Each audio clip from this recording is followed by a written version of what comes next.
The cake sat untouched in the center of the table, 40 candles flickering like accusing eyes. Around me, the guests shifted uncomfortably, their fake smiles slipping as they witnessed what was unfolding. My husband of 15 years stood before me, his arm wrapped around a woman I'd never seen before. 2 children clung to her legs, staring up at me with curious expressions. "Everyone," David announced, his voice steady as if he wasn't dismantling my entire world at my own birthday party, "I'd like you to meet Vanessa. My wife of 3 years. And these are our children, Emma and Jack." The room went silent. The kind of silence that rings in your ears and makes your skin prickle.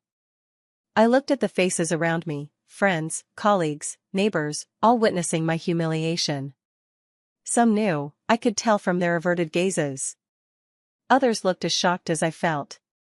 But what David didn't know, what none of them knew, was that I had already discovered his betrayal months ago. And tonight wasn't just my birthday celebration. It was Judgment Day. As our eyes met across the room, I smiled. Not the broken smile of a woman devastated, but the calm, knowing smile of someone who held all the cards. "How nice of you to finally introduce us," I said, reaching for the knife beside my cake. "Now let me introduce you to something of mine. What would you do if your entire life turned out to be a lie? How far would you go to make things right?" 6 months earlier, I had everything. At least, that's what everyone told me. From the outside, my life sparkled like expensive champagne, successful career as a corporate attorney, beautiful colonial home in the suburbs, and a handsome husband who traveled often for his prestigious consulting job. After years of fertility struggles, we'd finally made peace with being childless and embraced our freedom. We traveled extensively, had a wide circle of friends, and never worried about money. "You're so lucky, Eliza," my sister Megan said during our monthly lunch. "David is such a catch. Remember how all my friends were jealous when you two got married?" I nodded absently, pushing my salad around my plate. Lately, something felt off. David's trips had become more frequent, sometimes extending without notice. When home, he was distracted, constantly checking his phone and taking calls in another room. "Earth to Eliza," Megan waved her hand in front of my face. "What's going on with you? You seem a million miles away." "Just work stress," I lied. "We're handling a major merger." But it wasn't work. It was the growing hollow feeling in my chest every time David kissed me goodbye. The way his eyes no longer quite met mine when he said, "I love you." Little things that together formed a picture I wasn't ready to see. I drove home after lunch, taking the scenic route through our affluent neighborhood.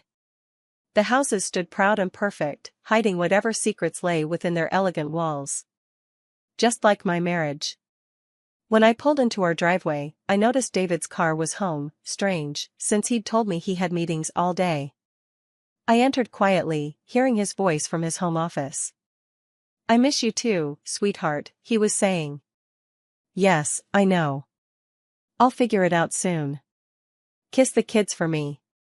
I froze outside the door, my blood turning to ice water in my veins. "Kids? What kids?" "I love you, Vanessa. More than anything." The words hung in the air like poison. I backed away silently, retreating to my car. With trembling hands, I started the engine and drove, nowhere in particular, just away. Rain began to fall, matching the tears streaming down my face. Have you ever felt that moment when your entire reality shatters? What would you do first, confront the lie or investigate deeper? Please don't forget to subscribe to our channel and turn on the notification bell to get notified whenever we drop in amazing stories like this. They say ignorance is bliss. But once that veil lifts, you can't go back. For the next week, I played the perfect wife while becoming a detective in my own marriage. David left for another business trip, giving me free rein to search for answers. I started with his office. The obvious places yielded nothing, he was too careful for that.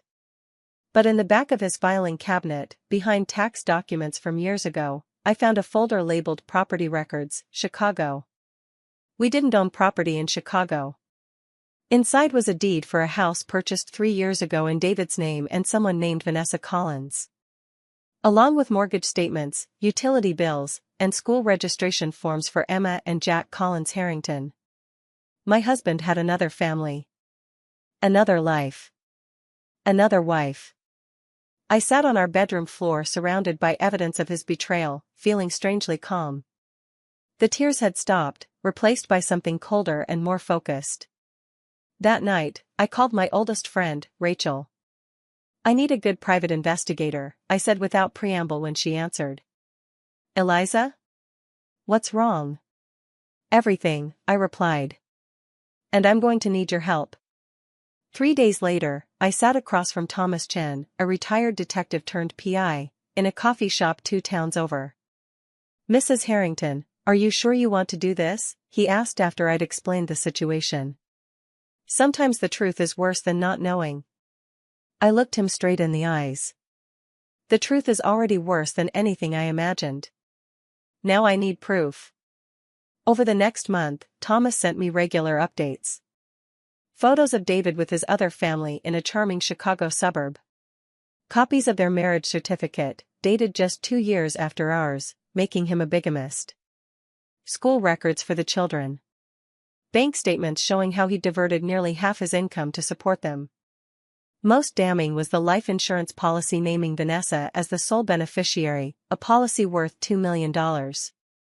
"He's been carefully constructing this double life for years," Thomas explained during our final meeting. "From what I can tell, neither family knows about the other. He's told his Chicago family that he works in international sales, which explains his time away." "How is this even possible in today's world?" I asked, numb. "People believe what they want to believe," Thomas said gently. "And your husband is exceptionally careful. He maintains separate phones, email accounts, credit cards, everything." I nodded, gathering the thick file of evidence. "Thank you. This is exactly what I needed." As I walked away, Thomas called after me. "Mrs. Harrington? Whatever you're planning, be careful." I turned back with a smile that didn't reach my eyes. "Oh, I'm way past being careful." "Would you confront your spouse immediately, or would you take time to plan your next move? What's the perfect revenge for someone who stole years of your life?" Most people rush revenge. They act in the heat of anger, making mistakes, leaving themselves vulnerable. I wasn't going to make that mistake. For 2 more months, I played the role of oblivious wife perfectly. I greeted David with kisses when he returned from business trips. I listened attentively to his lies about conference calls and client meetings. All while secretly dismantling our life together piece by piece. First came the finances. As a lawyer, I knew exactly how to protect myself. I documented everything, copied records, and systematically moved my money into accounts he couldn't access. I consulted with Bernard, my firm's top divorce attorney, showing him the evidence of David's bigamy. "This is extraordinary," Bernard said, examining the documents.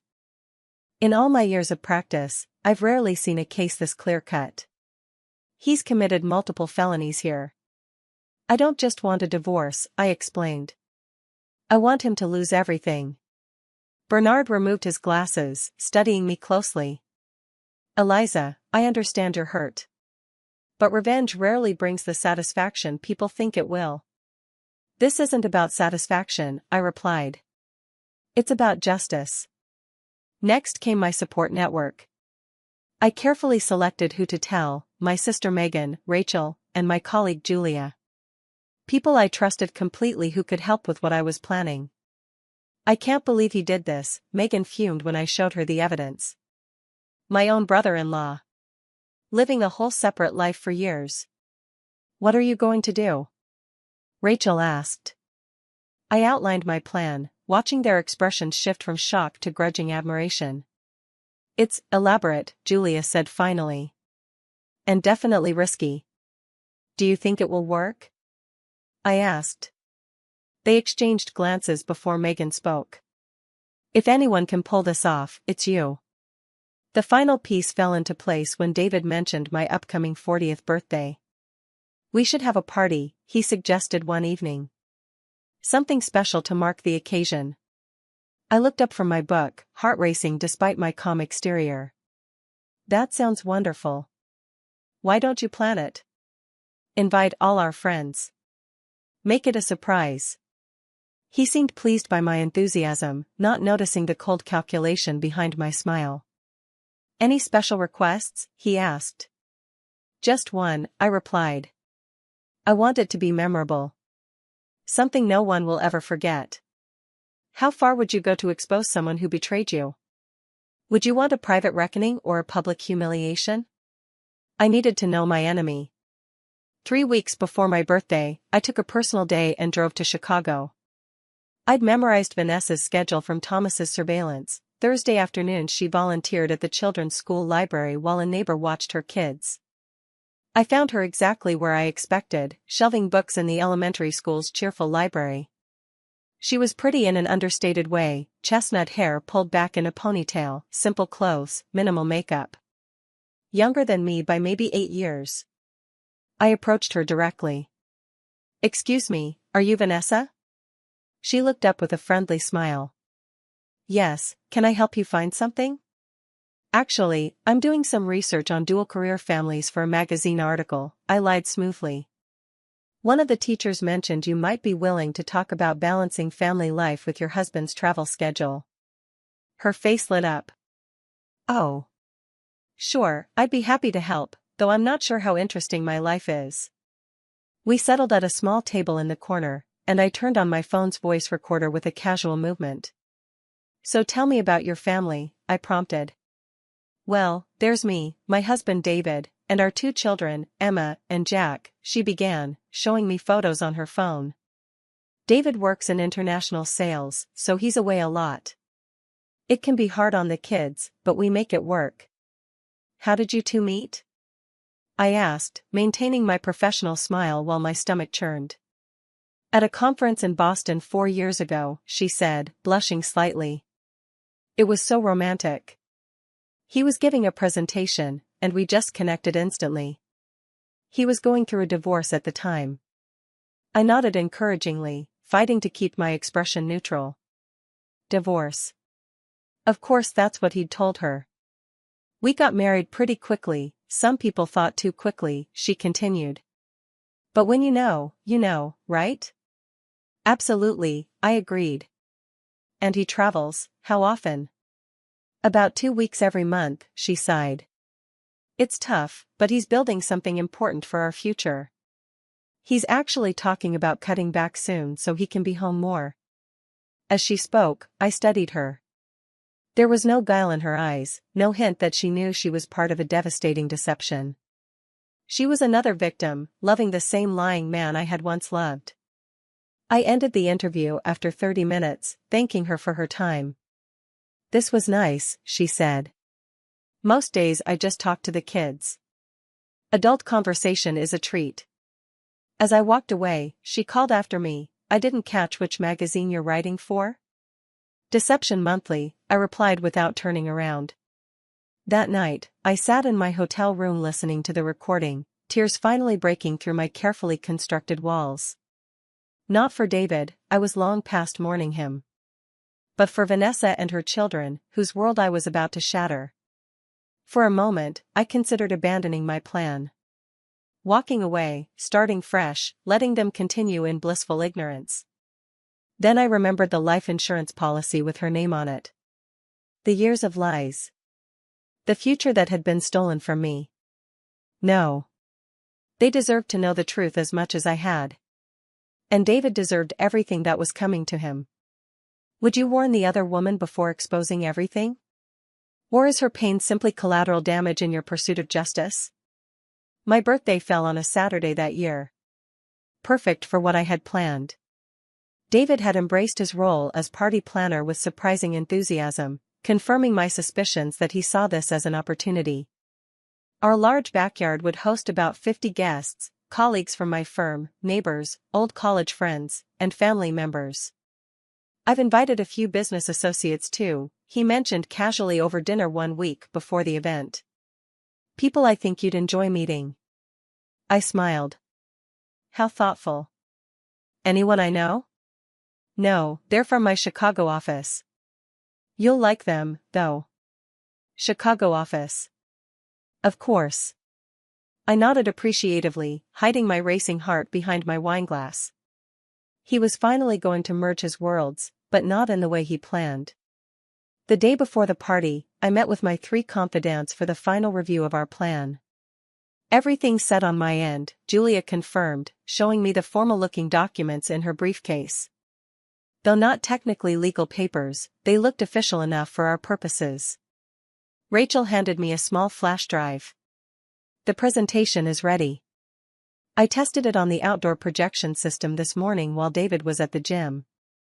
And I've confirmed with the special guests, Megan added. They'll arrive exactly when planned. I took a deep breath, looking at these women who had become my salvation over the past months. Thank you all.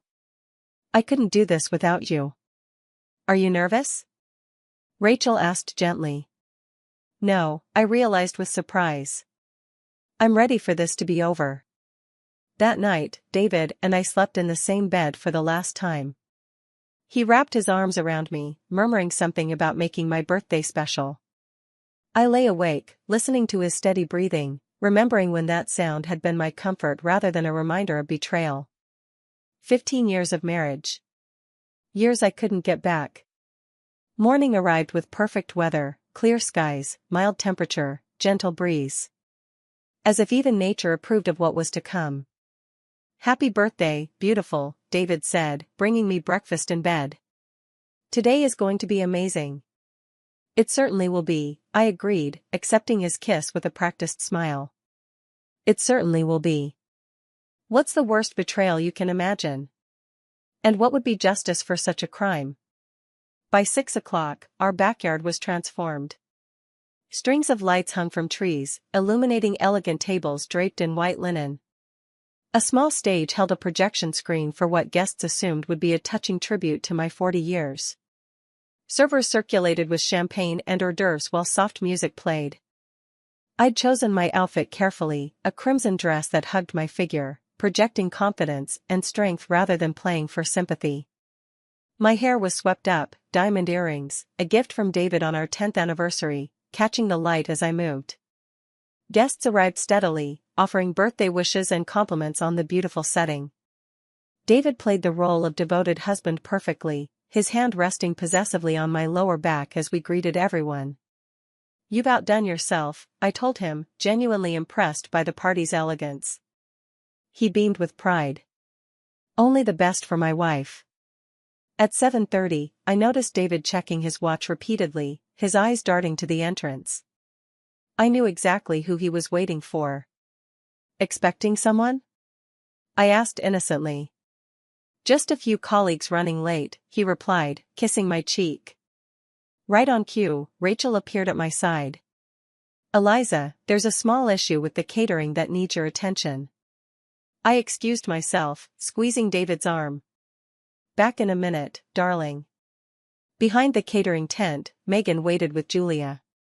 They're here, Megan whispered. Pulled up about 2 minutes ago. Is everyone in position? I asked. Julia nodded. Bernard has the legal team standing by. Thomas is monitoring all exits. The police have been notified to expect a possible disturbance but won't intervene unless necessary. Let's do this, I said, straightening my shoulders. We returned to the party separately, blending back into the crowd. I positioned myself where I could watch David greet his colleagues without being immediately visible to them. And there they were, Vanessa, looking nervous but pretty in a blue dress, holding hands with 2 well-dressed children. My heart squeezed painfully at the sight of them. The girl, Emma, had David's eyes. The boy, Jack, his smile. David embraced them warmly, too focused on his own performance to notice the silent shift happening around them as my allies moved people into position. I approached slowly, a champagne glass in my hand, Rachel and Julia flanking me at a distance. David, I called, my voice carrying clearly across the suddenly quieter crowd. Aren't you going to introduce me to your guests? He turned, his face composed but eyes wary. Eliza, these are my colleagues from Chicago. Vanessa Collins and her children. Colleagues? I repeated, extending my hand to Vanessa. How interesting. I'm Eliza Harrington. David's wife of 15 years. Confusion flickered across her face.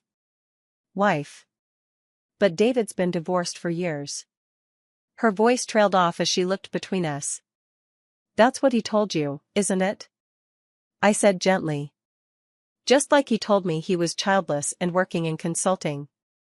The blood drained from David's face as he realized what was happening. Eliza, this isn't the time or place? I finished for him. I disagree. I think my birthday party is the perfect time for truth, don't you? By now, all conversation had stopped. Every guest was watching the drama unfold. What's going on, David? Vanessa demanded, pulling her children closer to her sides. David looked around desperately, seeing no escape. I can explain everything. Please do, I invited, gesturing toward the suddenly silent crowd. We're all very interested in your explanation. How do you think someone would react when their double life collapses around them? With anger, with excuses, or with desperate attempts to regain control? This is a misunderstanding, David said, his charming smile now strained and desperate. Eliza and I have been separated for years. The divorce just isn't finalized yet for tax reasons. I laughed, the sound brittle in the tense air. Is that your story?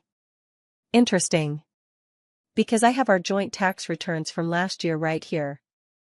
I nodded to Julia, who handed me a folder. And these, I continued, are property records showing that David purchased a house in Chicago 3 years ago with Vanessa Collins. I laid the documents on a nearby table.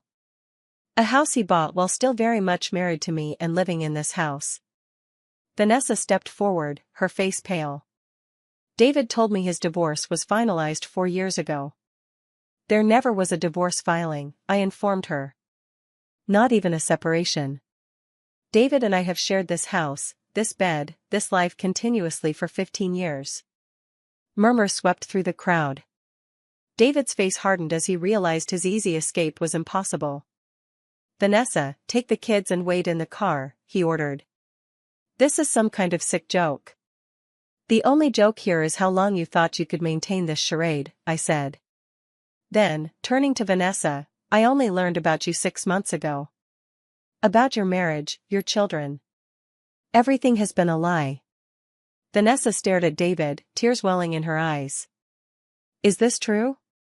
Are you still married to her? Technically, yes, but... Technically, she repeated incredulously. We have a marriage certificate. We have children. Which makes him a bigamist, I pointed out. A criminal offense in both Illinois and here.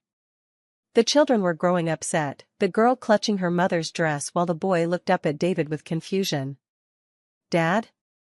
What's happening? That single word, Dad, sent a ripple of shock through the gathering. Several of our longtime friends shook their heads in disbelief. I think it's time for the presentation, I announced, nodding to Rachel by the projection equipment. The screen lit up with a carefully edited montage, photographs of David and me throughout our 15-year marriage alongside time-stamped photos of David with his second family. Financial records showing money transfers. The bigamous marriage certificate. The life insurance policy. For 3 years, I narrated as the images changed, David has maintained 2 complete lives. 2 wives. 2 homes. And he's funded this deception with money partly earned through my family connections and partly through investment fraud. At this, David's head snapped up. That's a lie. Is it? Bernard, would you care to explain what we found? Bernard stepped forward, professional and authoritative in his expensive suit. Upon investigating Mr. Harrington's finances, we discovered he's been running an investment scheme using clients from both his legitimate business and fictitious ones. He's been promising returns from companies that don't exist. This was our master stroke. During our investigation of David's financial affairs, we'd uncovered evidence of actual financial crimes. What had started as a search for proof of his double life had revealed something far more damaging. Several of those defrauded investors are here tonight, Bernard continued, gesturing to 3 stunned-looking men near the back, clients David had personally invited, not knowing I'd already contacted them with evidence of his fraud. David lunged toward me, his face contorted with rage. You bitch. You've been planning this all along. 2 security guards Thomas had hired materialized instantly, restraining him before he could reach me. Yes, David, I said calmly, even as my heart hammered against my ribs. I have been planning this. Just like you planned to juggle 2 families indefinitely while stealing from investors. Have you ever watched someone's carefully constructed lies collapse all at once? What do you think happens to a person in that moment? The next hour unfolded like a perfectly choreographed dance of destruction. While David was restrained, Julia distributed packets of evidence to key people, the fraud victims, Vanessa's brother who had arrived to support her, and the 2 police officers who now stood discreetly near the exit. Vanessa collapsed into a patio chair, her children huddled against her as she processed the unthinkable truth of her life. I approached her cautiously, aware of the pain I was causing despite her being as much a victim as I was. I'm sorry you found out this way, I said quietly. But you deserve to know the truth. She looked up at me, tears streaming down her face. Did you know about us when I married him? No, I assured her. I only discovered everything 6 months ago. He told me he was childless and traveled for work. Her son, Jack, stared at me with solemn eyes. Are you really married to my dad too? The simple question broke something in me. I knelt down to his level. Yes, I am. But that doesn't make any of this your fault. Your dad made bad choices, not you.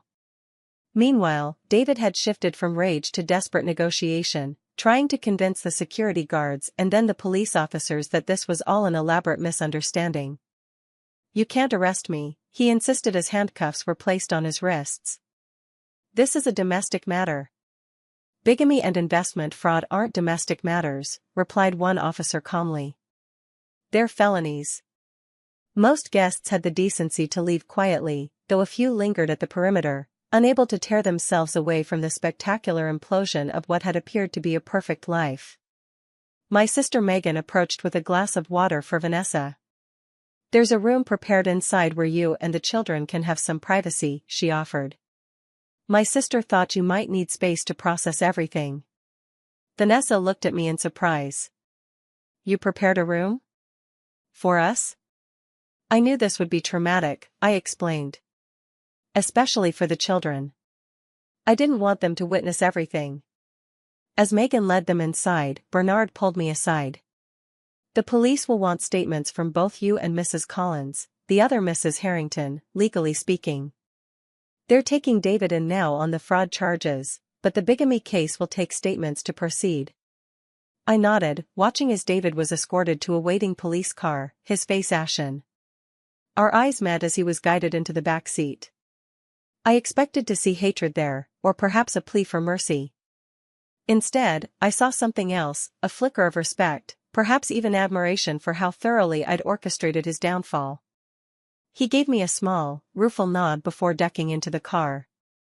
The party, my 40th birthday celebration, was effectively over. Caterers quietly packed up food and equipment.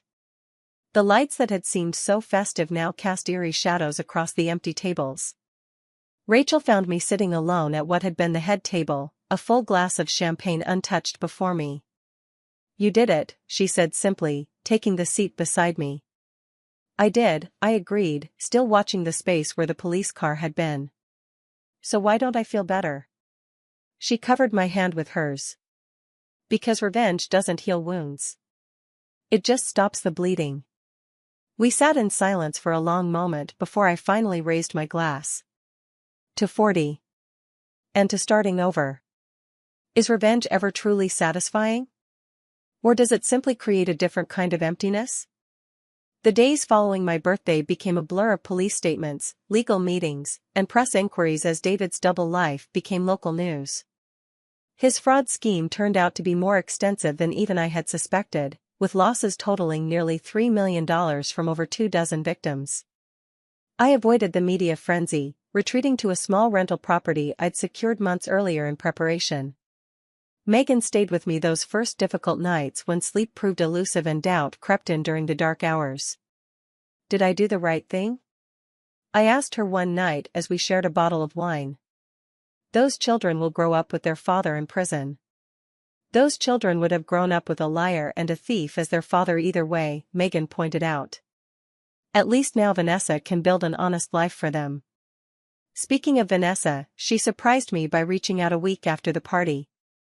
We met at a quiet cafe halfway between our homes, both of us nervous and uncertain.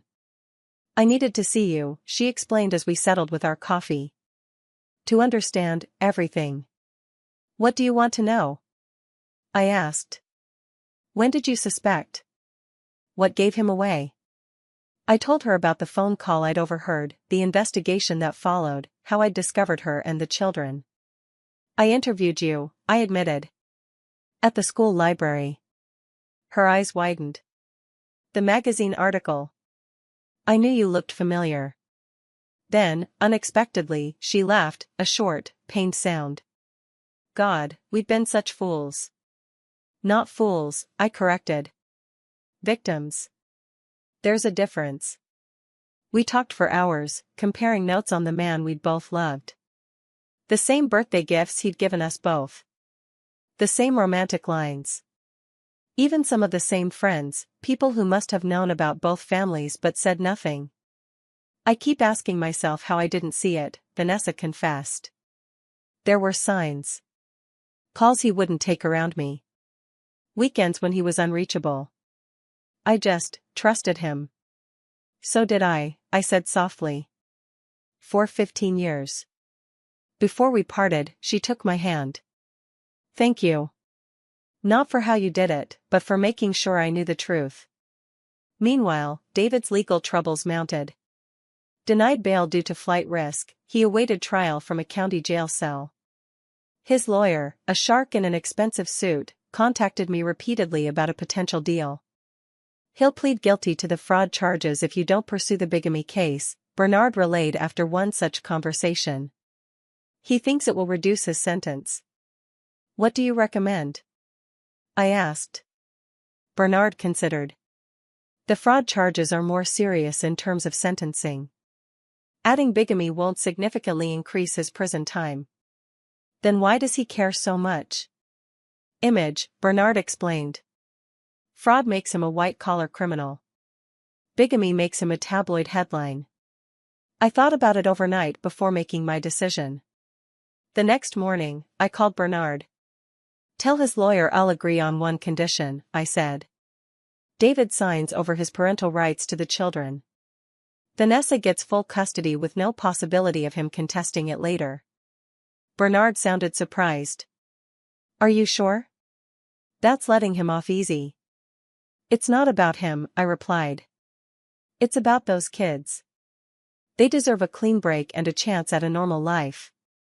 2 days later, Vanessa called me, her voice choked with emotion. He signed the papers. He gave up the kids without a fight.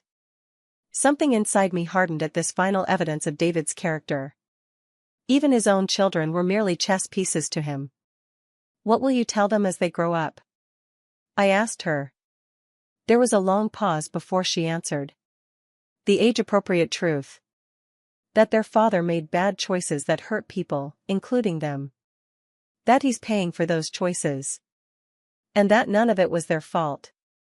That night, I finally slept without dreaming of David for the first time in months.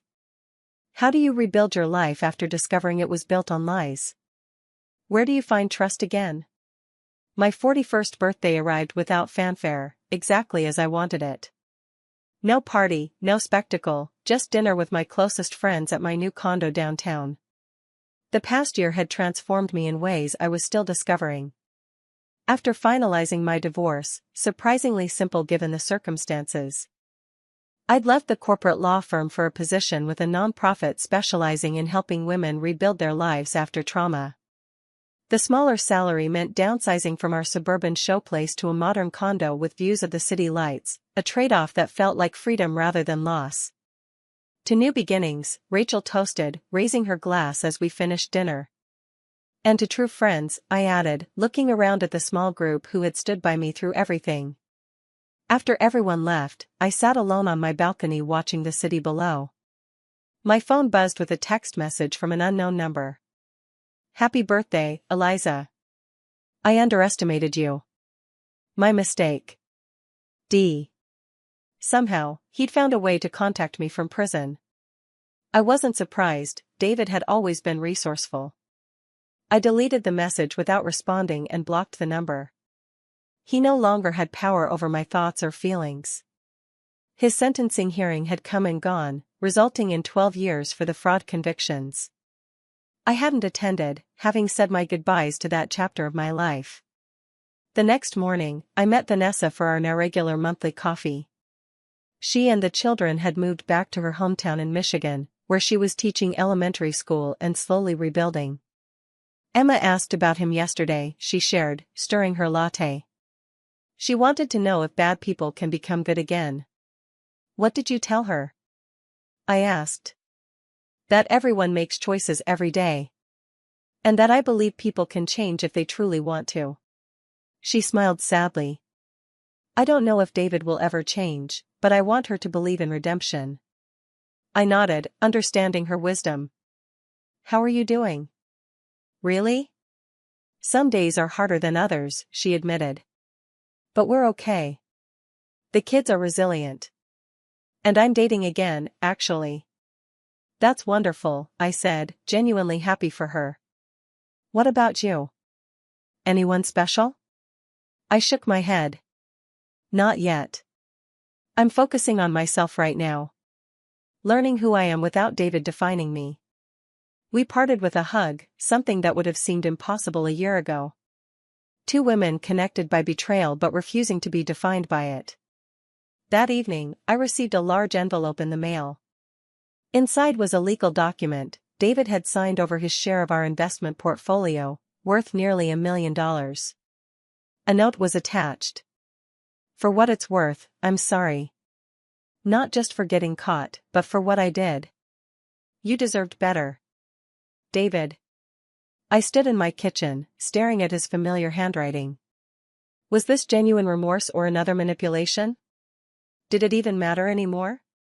After careful consideration, I transferred the entire amount to a trust for Emma and Jack's education. David had stolen their father, the least I could do was help secure their future. As I watched the sunset from my balcony that night, I realized something important. The woman who had orchestrated that elaborate birthday revenge was not the same woman I was becoming. That Eliza had been fueled by pain and betrayal, justified as her actions might have been. This Eliza, the one sipping wine and watching stars appear above the city, was finding her way towards something else. Not forgiveness, exactly. But perhaps understanding. And definitely strength. I'd lost a husband but found myself in the process.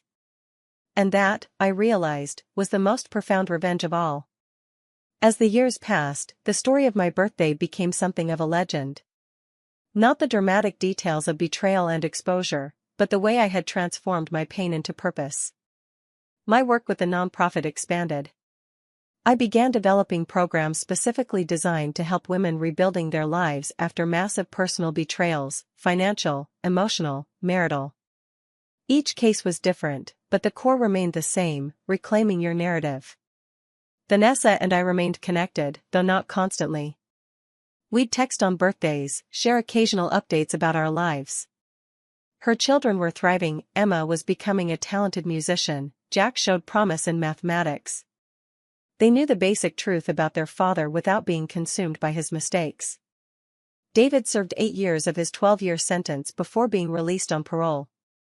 I heard through mutual connections that he was working as a low-level accountant, his previous professional networks permanently closed to him. The mighty had truly fallen. But this wasn't about him anymore. It was about me. About Vanessa. About moving forward. 5 years after that fateful birthday, I met Michael, a widower who understood complexity, who had his own story of loss and renewal. Our relationship was built on transparency, mutual respect, and a shared understanding that life rarely follows the script we imagine. During our first serious conversation, I told him everything. About David. About the revenge. About my journey. That must have been incredibly difficult, Michael said simply, holding my hand. It was, I agreed. But I'm not that woman anymore. I'm someone who survived. Someone who grew. At our wedding 2 years later, Vanessa was there, a bridesmaid, a friend who understood the intricate tapestry of survival. Emma, now 16, played a violin piece she'd composed herself during the ceremony. Life, I'd learned, was not about perfect revenge. It was about perfect resilience. What would you do with a second chance? How would you rewrite your story?